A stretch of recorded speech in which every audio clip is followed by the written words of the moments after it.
అందరికీ నమస్తే అండి. మనం ప్రీవియస్ వీడియోస్లో చాలా సందర్భాల్లో చెప్పుకున్నాం.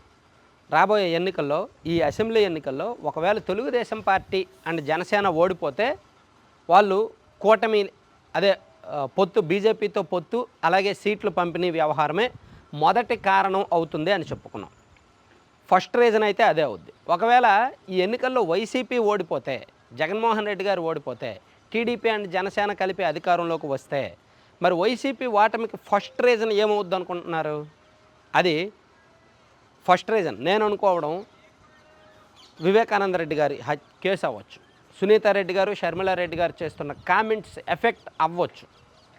ఎందుకంటే రాష్ట్ర వ్యాప్తంగా ఆ ప్రభావం ఎలా ఉన్నా, పర్టికులర్గా కడప, కర్నూలు, చిత్తూరు లాంటి జిల్లాల్లో వైఎస్ వివేకానంద రెడ్డి గారి కేసు పట్ల ఆ కేసు ప్రభావం ఉంటుంది, ఎంతో కొంత ఉంటుంది. సో సునీత గారు గత 4.5 సంవత్సరాలుగా ఆమె పెద్దగా అగ్రెసివ్గా ఎప్పుడూ మాట్లాడాల. కానీ మొన్న మార్చి 15వ తేదీన ఫస్ట్ టైం ఆమె బర్స్ట్ అయ్యారు, ఓపెన్ అయ్యారు. తన అన్న, తన ఫ్యామిలీలో జరుగుతున్న కుట్రలు, తన తండ్రి హత్యకు దారితీసిన పరిస్థితులు, ఎవరు చేశారు, ఎవరు చేయించారు, ఎందుకు చేశారు, ఎంత క్రూరత్వంగా అది జరిగింది అనేది చెప్పారు. వైసీపీ పునాదులు రక్తంలో ఉన్నాయి అని చెప్పారు. చాలా హార్డ్ కామెంట్స్ చేశారు. ఒక రకంగా ఒక పొలిటికల్ పార్టీకి అన్డైజెస్టబుల్ కామెంట్స్ అవి.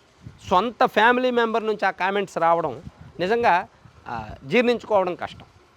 అటువంటి కామెంట్స్ సునీతారెడ్డి గారు చేశారు. ఒకటోసారే కాదు, నిన్న అవే కామెంట్స్ చేశారు, మొన్న కూడా అవే కామెంట్స్ చేశారు.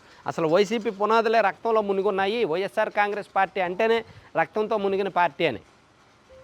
సో ఎవరైతే హత్య చేశారో వాళ్ళకి తెలిసి వాళ్ళని సీఎం గారు కాపాడుతున్నారు, ప్రూవ్ చేయడానికి నేను రెడీగా ఉన్నాను, సాక్షి ఛానల్లో నేను లైవ్లో డిబేట్ చేస్తాను, నేను ఓపెన్గా డిబేట్లో పాల్గొంటాను, వస్తే మీరు రండి అని ఆమె సవాల్ చేశారు. సేమ్ షర్మిల గారు కూడా తన ఫ్యామిలీలో జరుగుతున్న కొన్ని అంతర్గత విషయాలను బయటకు చెప్పి విభేదించారు. అంటే ఇక్కడ షర్మిల గారు, సునీత గారు పూర్తిగా వాళ్ళు ఏదైతే అనుకుంటున్నారో అది మొత్తం చెప్పుకొచ్చారనమాట. సో ఆ ఎఫెక్ట్ వైసీపీ మీద ఉంటుంది, జగన్మోహన్ రెడ్డి గారి మీద ఉంటుంది. యాక్చువల్లీ వైఎస్ఆర్ కాంగ్రెస్ పార్టీకి మన రాష్ట్రంలో women voting plus rural voting, అలాగే ఉమెన్ ఓటింగ్ ప్లస్ రాష్ట్రంలో గ్రామీణ ప్రాంతాల్లో మహిళలకు మీరు ఎవరికి ఓటేస్తారంటే మోర్ దాన్ 70% జగన్మోహన్ రెడ్డి గారి పేరు చెప్తారు, వైసీపీ చెప్తారు. ఎందుకంటే ఆ సంక్షేమ పథకాల లబ్ధి వాళ్ళు చెప్తున్నారు. సంక్షేమ పథకాల లబ్ధి వాళ్ళ బ్యాంక్ అకౌంట్లో పడిపోతున్నాయి, డబ్బులు వచ్చే వస్తున్నారు. ఎంత ఖర్చు అవుతుంది ఏంటనేది తర్వాత విషయం. అయితే మహిళలు ఎక్కువగా సెంటిమెంటల్గా ఫీల్ అవుతారు. ఫ్యామిలీ ఇష్యూస్, ఫ్యామిలీ సెంటిమెంట్స్ ఎక్కువ ఉంటాయి మహిళల్లో.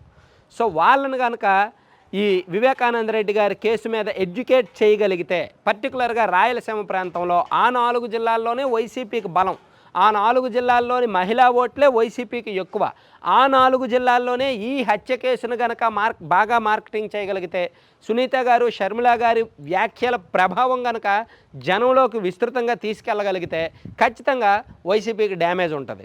సో అప్పుడు వైసీపీ ఓటమికి బహుశా మొదటి కారణం ఇదే కావచ్చు. అందుకే టీడీపీ, జనసేన అండ్ బీజేపీ కూటమి ఓడిపోతే ఫస్ట్ రీజన్ వాళ్ళ సీట్ల పంపకము, వాళ్ళ ఎలక్షన్ మేనేజ్మెంటు, వాళ్ళ ప్లానింగ్ అనుకోవచ్చు. వైసీపీ ఓడిపోతే ఫస్ట్ రీజన్ ఏమో ఇప్పుడు మనం చెప్పుకున్న వివేకా గారి కేసు, చెల్లెళ్ళ కామెంట్సే అవ్వచ్చు. Thank you.